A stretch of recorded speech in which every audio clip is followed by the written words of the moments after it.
Sí, cortado. Sí, mira, le doy las tacitas.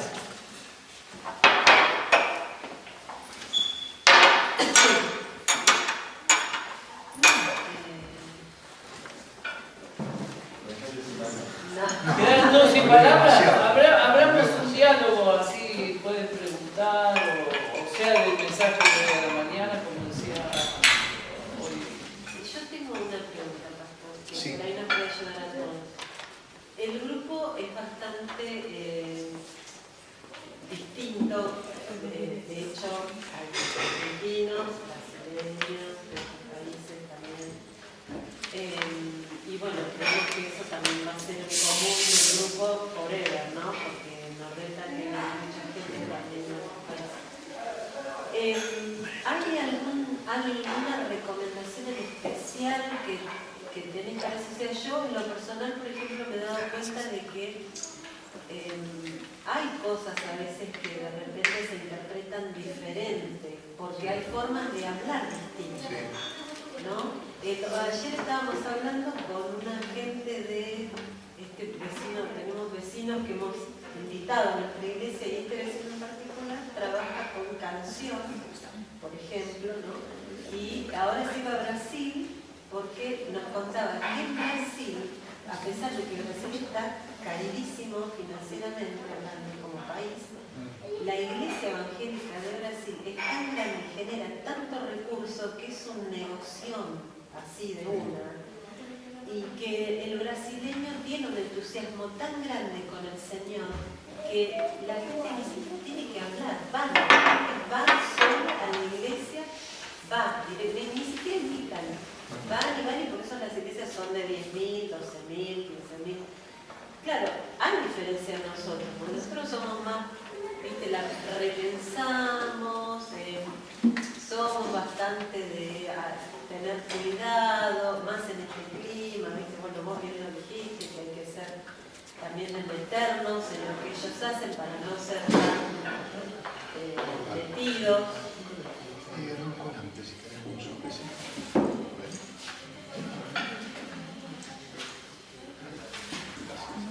¿Qué sugerencia nos das con respecto? O sea, hablo en la intimidad de la iglesia, porque es muy lindo traer gente nueva, pero es muy feo. Yo, que nací en un hogar cristiano, es feo cuando se generan roces por los no entendimientos de las pluralidades, ¿no? De la gente.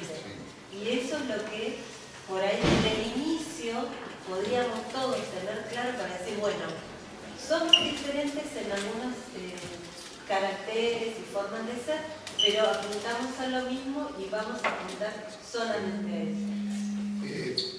Indudablemente que la congregación acá es singular, en primer lugar, por exactamente lo que estás mencionando. El hecho, la vez pasada me dijeron que hay 10 familias brasileras en la comunidad y 10 familias a 3 miembros cada uno son 30 personas, 40 personas. En un grupo que tiene 100, 120 es un porcentaje altísimo, solamente de brasileños. Perfectamente podría ser una congregación brasilera. Es más, yo me estaba preguntando la vez pasada y esta mañana también, cómo es que no se predica en portugués. Porque, y es más, me preguntaba si cuando yo predicara, y esta mañana prediqué medio apuradito porque no quería tomar mucho tiempo, si me iban a entender los hermanos, hablando tan rápido. Sí, ya sé. No se nota. Ahora, en verdad, el idioma es lo de menos importancia, o es la diferencia menor. La diferencia mayor en una comunidad cosmopolita y heterogénea, como esta, porque es así, es las diferentes idiosincrasias. Esto es un poco más complicado. ¿Por qué? Porque imaginen ustedes, hermanos, que hay diferencias muy fuertes en un país grande como Argentina, territorialmente. No es lo mismo un porteño que un santiagueño, no es lo mismo un cordobés que un correntino, y no es lo mismo un tipo de Santa Cruz que un tucumano. En algunos lugares las identidades locales son tan fuertes que constituyen verdaderas cosmovisiones diferentes, ¿verdad? Es interesante que en general la gente del interior en Argentina tiene tremendos prejuicios y bastante bronca contra los porteños porque los considera avasallantes. La misma opinión tienen muchas personas que vienen de otros países de América Latina, que el porteño es avasallante, es autoritario, se lleva todo por delante. ¿Por qué?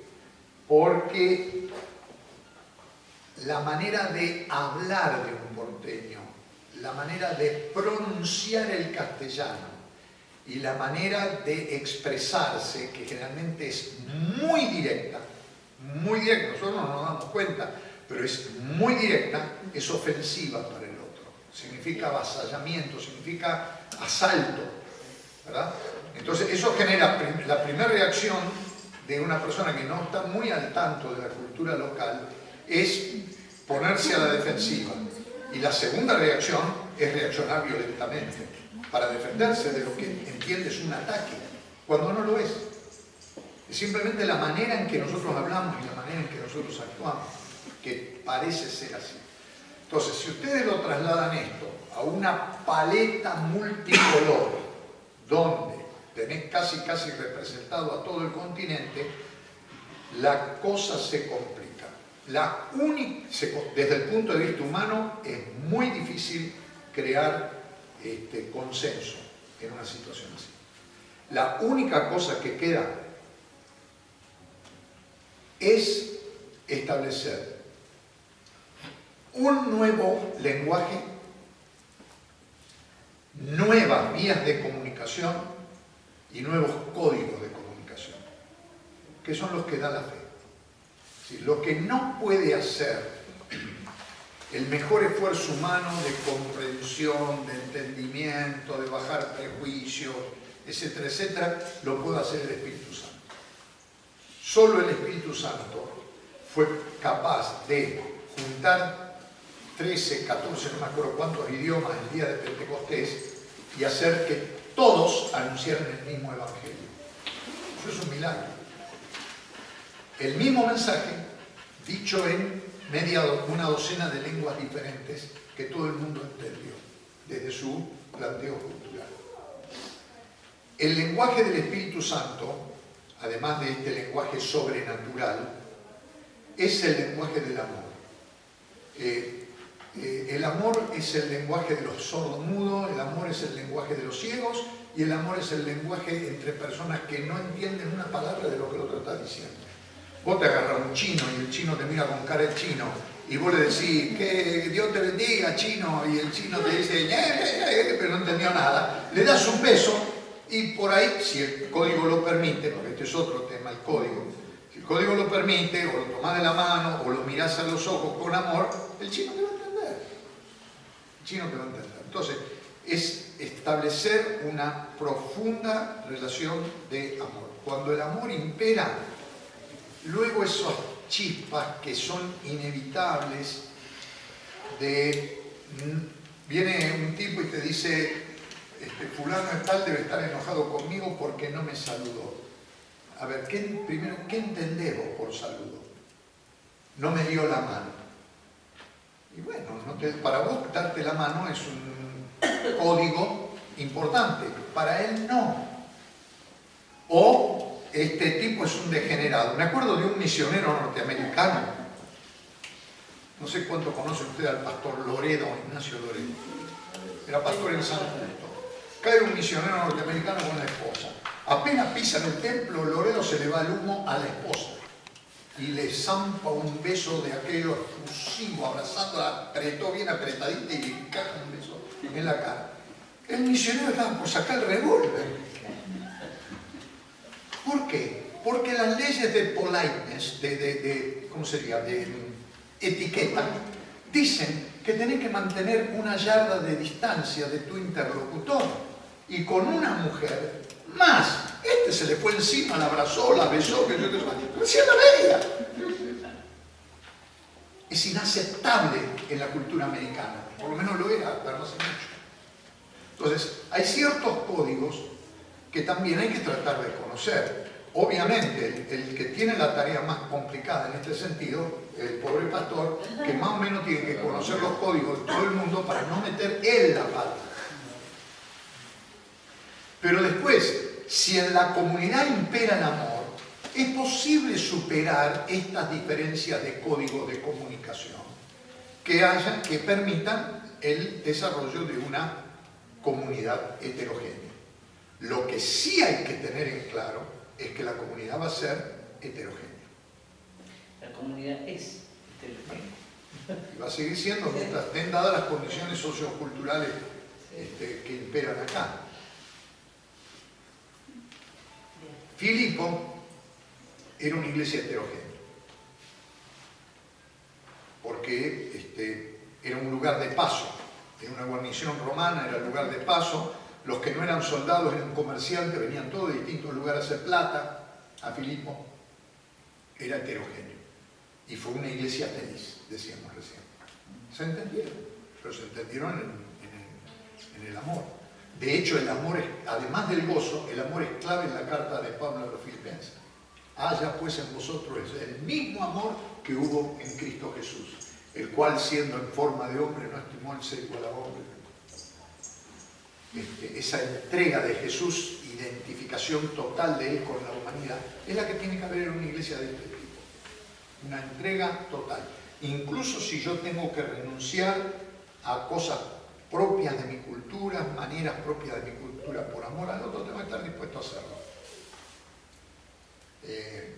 Ahora, es un desafío.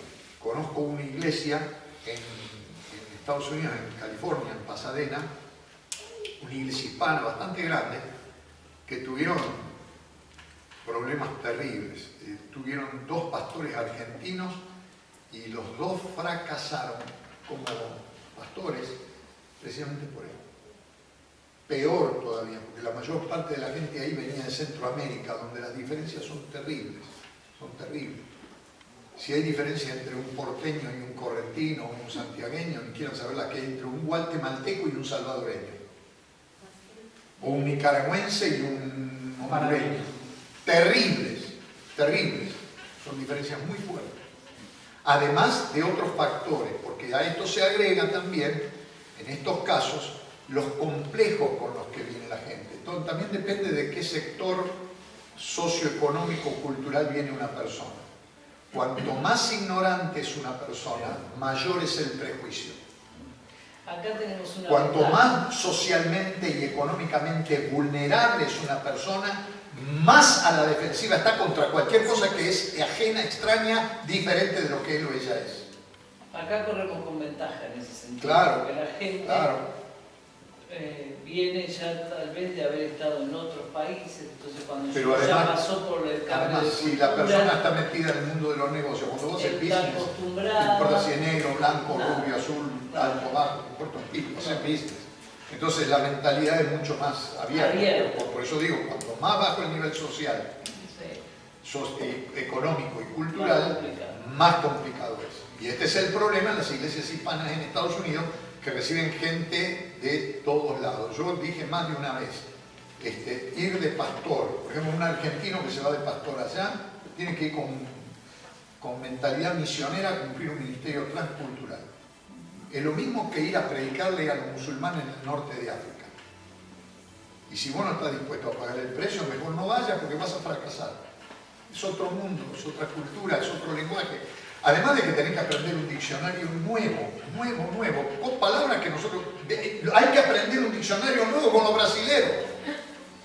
Hay un montón de palabras, especialmente el slang nuestro, el lunfardo nuestro, que en Brasil, vos ves que los brasileros se matan de risa, porque están diciendo una barbaridad detrás de la otra.